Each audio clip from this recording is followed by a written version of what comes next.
Olá, queridos, estamos novamente aqui, o pastor João Márcio, para continuar falando contigo sobre essa série que nós estamos falando dos nossos relacionamentos saudáveis, enfatizando o nosso relacionamento com Deus.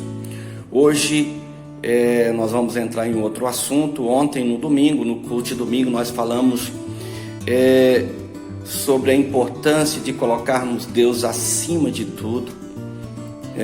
Isso vai fazer muita diferença nos nossos relacionamentos. E hoje eu quero falar um pouco sobre firmar a nossa identidade como filhos de Deus. Então, nós precisamos entender a importância disso. Existem muitos cristãos hoje, queridos, que vivem muito mais como servos do que como filhos. Já parou para perguntar sobre você mesmo? Você tem sido se relacionado com Deus mais como servo ou mais como filho de Deus? Tem um texto que está na palavra de Deus, Hebreus capítulo 2, versículo 10. Hebreus 2:10, olha o que o autor de Hebreus diz para nós. Porque convinha que aquele por cuja causa e por quem todas as coisas existem, conduzindo muitos filhos à glória, aperfeiçoasse por meio do sofrimento o autor da salvação deles. Então, quando nós falamos em relacionamento com Deus, esse assunto, meus amados irmãos, de paternidade, de saber se realmente temos esse relacionamento de filhos de Deus, é muito importante. É muito importante. Qual é a diferença de um filho de Deus e de um servo de Deus? Às vezes, como a gente fala, essa pergunta ela fica meio causando um certo constrangimento na gente, porque todos nós somos servos de Deus, queremos servir a Deus. Deixa eu falar algo interessante para você. O filho, ele também serve. O filho também serve. Mas a diferença é que o filho serve ao pai por amor e não por obrigação, e não para cumprir as suas obrigações de servo. E quando você pensa sobre um filho e um servo, tem um texto na palavra de Deus, em João capítulo 15, versículo 15, que Jesus, ele fala algo interessante. Ele diz assim, já não vos chamo servos, porque o servo não sabe o que faz o seu senhor, mas vos tenho chamado amigos, porque tudo quanto ouvi do meu Pai vos tenho dado a conhecer. Ou seja, o servo, ele trabalha, o servo também está ali servindo o seu senhor, mas ele apenas está cumprindo uma tarefa.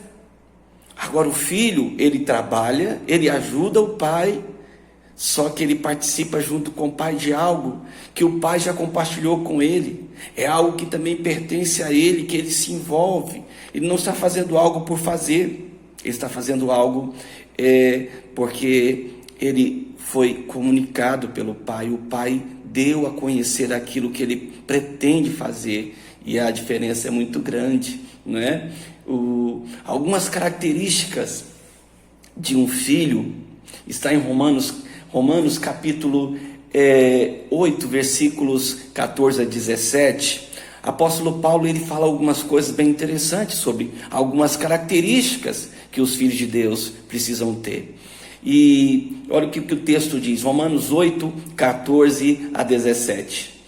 Pois todos os que são guiados pelo Espírito de Deus são filhos de Deus, porque não recebestes o espírito de escravidão para viverdes outra vez atemorizados, mas recebeste o espírito de adoção, baseados no qual clamamos, Abba, Pai.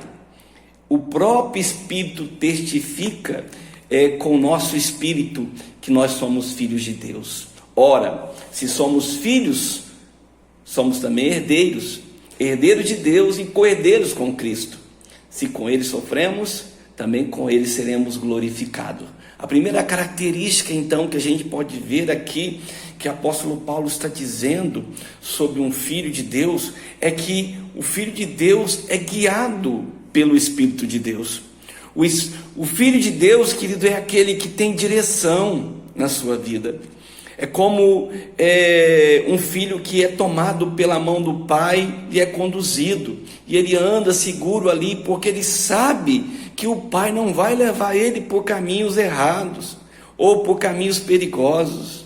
Então, o filho de Deus, ele é guiado pelo Espírito de Deus, e o filho de Deus também, ele não recebeu um espírito de escravidão, O filho de Deus, querido, ele é livre, ele foi liberto pelo Pai. O filho de Deus, ele é livre da culpa, ele é livre da condenação, ele é livre do pecado, né? O filho de Deus, ele não vive mais como escravo. Então o filho de Deus não pode ser filho e escravo ao mesmo tempo. Se somos filhos, não somos mais escravos. E o texto continua aí dizendo: para viverdes outra vez atemorizados. Ou seja, se o Senhor nos libertou, se o Pai já nos libertou, verdadeiramente somos livres. Não precisamos ter medo.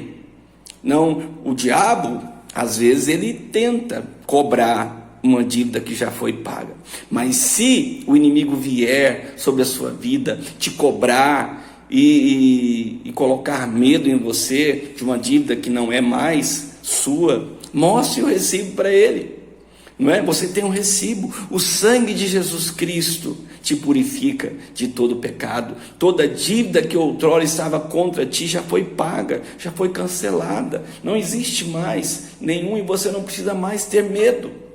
O Filho de Deus também recebeu um espírito de adoção. Num passado, querido, nós tínhamos sobre nós um espírito de orfandade. O sentimento é que a gente não tinha valor, e muitos de nós não tinham mesmo. Víamos errantes, eu era uma dessas pessoas, perdidas, com o sentimento de órfão, literalmente. Mas um dia o Senhor me encontrou.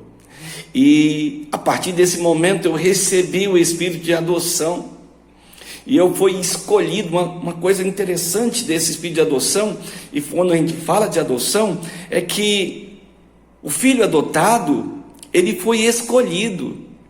Eu e você, queridos, somos filhos escolhidos pelo Senhor, como diz lá no Evangelho de João capítulo 15, que o próprio Jesus diz: não foi eu e você que escolhemos a Deus, foi Ele que nos escolheu a nós outros. Amém? Então, e o texto vai dizendo, olha, baseado nisso, nesse espírito de adoção, eu e você podemos dizer: Abba, Pai. Nós clamamos: Abba, Pai. Nós que estávamos perdidos, que não tínhamos esse sentimento de adoção, de filhos, agora nós podemos chamar Deus de Pai, de Paizinho.